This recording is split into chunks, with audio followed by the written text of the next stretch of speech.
Awami ISKCON লীগকে আমরা বলছি যে আপনারা যারা বাংলাদেশের নাগরিক কিন্তু আপনারা আওয়ামী লীগ হয়ে বাঁচতে চান না, শুধুমাত্র বাংলাদেশের নাগরিক হয়ে থাকতে চান, আপনাদের অবস্থাটা পরিষ্কার করতে হবে।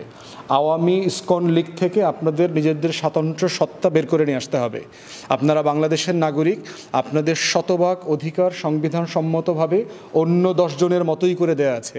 সেটা 5ই আগস্টের পরে আমরা দেখেছি যে বাংলাদেশের বিভিন্ন হিন্দু বসতি, মহল্লা, পাড়া, মন্দির, দোকানপাট, বাসস্থানকে কিভাবে মুসলমানরা, ইসলামী দলের লোকজন, আলেম ওলামায়ে কেরামরা, মাদ্রাসার ছেলেমেয়েরা মিলে দিন রাত রোটেশন করে পাহারা দিয়েছে। চট্টগ্রামে আমরা এটা দেখেছি, ঢাকাতে দেখেছি। গত দুর্গাপূজার যে মণ্ডপ হয়েছে প্রায় 40,000 সারা বাংলাদেশে, এই মন্দিরগুলো, মণ্ডপগুলো মুসলমানরাই কিন্তু আপনাদেরকে দিন রাত পাহারা দিয়ে রেখেছে। মুসলমান সংগঠনগুলো, ইসলামী সংগঠনগুলো, রাজনৈতিক দলগুলো, ছাত্ররা সবাই মিলে সেটা করেছে। কিন্তু এটাকে তো আপনারা সম্মান করছেন না। এই যে আমাদের ভালোবাসা, আমাদের যে নিঃস্বার্থ নাগরিক মহব্বতের যে জায়গাটা, দায় এবং দরদের জায়গাটা, সেই জায়গাটাকে আপনারা সম্মান করছেন না, শ্রদ্ধা করছেন না। শ্রদ্ধা না করে যেটা করছেন যে আপনারা আওয়ামী ইসকন লীগের সমাবেশে যাচ্ছেন, যেখানে ম্যাক্সিমাম আমরা জানতে পারছি তারা হচ্ছে যুবলীগ, ছাত্রলীগ, শ্রমিক লীগের গুন্ডা বাহিনী এবং কেউ কেউ হিন্দু আছেন। তাহলে আপনারা যদি এই রকম হিন্দুদের সনাতনী সমাবেশের ব্যানারে আওয়ামী লীগকে পুনর্বাসন করতে চান, শুধুমাত্র দিল্লির এজেন্ডা বাস্তবায়ন করবার জন্য, গণ অভ্যুত্থানের পরবর্তী সম্পর্ক রক্ষার জন্য কি এটা ভালো হবে? বাংলাদেশ অস্থির হয়ে গেলে কি আপনারা স্থির থাকবেন? এখানে গৃহযুদ্ধ লাগলে সবচেয়ে বেশি ভিকটিম হবে কারা এই সিচুয়েশনে? এই সিম্পল জিনিসটা কেন বুঝছেন না? এই জন্য আমি বাংলাদেশের সাধারণ হিন্দু সম্প্রদায়ের যারা সদস্য আছেন, দয়া করে আপনারা আপনাদের চরিত্র এবং আওয়ামী লীগের সাথে আপনার সম্পর্ক, ভারতের সাথে বাংলাদেশের রাষ্ট্র সাপেক্ষে সম্পর্ক, এগুলো আপনারা পরিষ্কার করেন।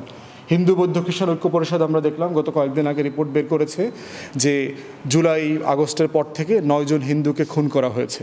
কিন্তু ফ্যাক্ট চেকাররা পরে দেখলাম যে 9 জন হিন্দুর যে পরিচয় বের করেছে, সেই পরিচয়ে তারা দেখলাম এদের 2-3 জন ছিল একেবারে ক্রিমিনাল গুন্ডা। তারা দিব্যি অস্ত্র নিয়ে গণ অভ্যুত্থানের পক্ষের ছাত্র জনতাকে হত্যা করবার জন্য, মারামারি করবার জন্য রাস্তায় ছিল। এই মারামারিতে তারা আহত হয়ে মারা গেছে। তার ভিতরে 2-1 জন আছে খুবই হাইলি নোন ক্রিমিনাল, বাকিরা সব আওয়ামী লীগের নেতা। কেউ কেউ আছে সিম্পলি অনলুকার ছিল, দোকানে ব্যবসা করছিল, গুলি লেগে গেছে। তো এইটার জন্য তো গুলি তো আর ছাত্র জনতারা করে নাই, গুলি করেছে আওয়ামী লীগের পুলিশ, ছাত্রলীগ, যুবলীগ করেছে।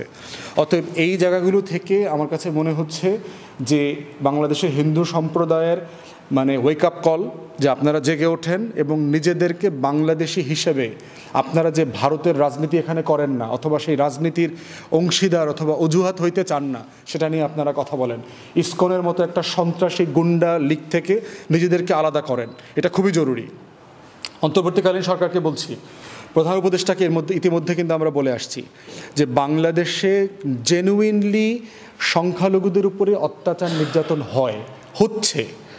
বারাকাতের মতো একটা বাটপার আওয়ামী অর্থনীতিবিদ, সেও কিন্তু বলেছে যে বাংলাদেশে অর্পিত সম্পত্তি যেগুলো আছে হিন্দুদের, এগুলো দখল করা, মেয়েদেরকে ধর্ষণ করা, দোকানপাট অথবা দেশ ছেড়ে চলে যেতে বাধ্য করার পিছনে সবচেয়ে বেশি দায়ী হচ্ছে আওয়ামী লীগ। অতএব আমরা প্রধান উপদেষ্টাকে অনুরোধ করেছি, আপনি গত 53 বছরে আমাদের সংখ্যালঘুদের দুঃখ, কষ্ট, গল্প, বেদনা, আকাঙ্ক্ষা, প্রত্যাশা, এগুলো বোঝার জন্য একটা কমিশন করেন। এবং এই কমিশনটা শুধু হিন্দুদের জন্য না, আমাদের যে 72টা কমিউনিটি আছে মাইনরিটি, তাদের প্রত্যেকের কষ্টের গল্পটা শোনা দরকার, তাদের বঞ্চনার গল্পটা শোনা দরকার। এবং নাগরিক হিসাবে আমাদের দায় এবং দরদের জায়গা থেকে এই প্রত্যেকটা মাইনরিটির অধিকার কিভাবে আমরা আপহোল্ড করতে পারি, রক্ষা করতে পারি, সেটার জন্য আমাদের কাজ করা দরকার। সেটা ইমিডিয়েটলি করেন এবং 16 বছরের যে দায় দেনার হিসাব জমেছে আওয়ামী ফ্যাসিবাদের আমলে, আমাদের মাইনরিটিরা কীভাবে নির্যাতিত হয়েছে, বঞ্চিত হয়েছে, সেই গল্পগুলো তুলে আনেন। সর্বশেষ হচ্ছে আইনশৃঙ্খলা বাহিনীকে বলছি যে আপনারা যে ডিপ্লয়েড সেনাবাহিনী আছে, সশস্ত্র বাহিনীর সদস্যরা এবং গোয়েন্দা সংস্থা, আপনারা কিন্তু সিরিয়াসলি ফেল করেছেন আপনাদের দায়িত্ব পালন করতে। অতএব সেই জায়গাতে কোথায় কোথায় কাজে দায়িত্বে ফেইলিয়ার আছে, এই ফেইলিয়ারগুলো আইডেন্টিফাই করা দরকার, এগুলোর উপর অ্যাকশন নেওয়া দরকার। যারা যারা রেসপন্সিবল, যারা যারা ইনফরমেশন কনভে করছে না, রাইট টাইমে গোয়েন্দা তথ্য সরকারের সাথে শেয়ার করছে না, তাদেরকে জবাবদিহিতার মধ্যে আনা দরকার। আর সর্বশেষ হচ্ছে আমাদের একটা জাতীয় তর্ক, গণমাধ্যম থেকে শুরু করে সব জায়গাতে এই তর্কগুলো, আলাপগুলো আসা দরকার যে আমাদের সংখ্যালঘুদের সংকট কোনটা, আকাঙ্ক্ষা কোনটা, এবং আওয়ামী ফ্যাসিবাদীদের অজুহাতের ঢাল হিসাবে ব্যবহার হওয়ার যে রাজনীতি, সেখান থেকে তাকে কীভাবে রক্ষা করা যায়, এই ন্যাশনাল ট্রমাটা আমাদের কালেকটিভলি অ্যাড্রেস করতে হবে। সবাইকে ধন্যবাদ।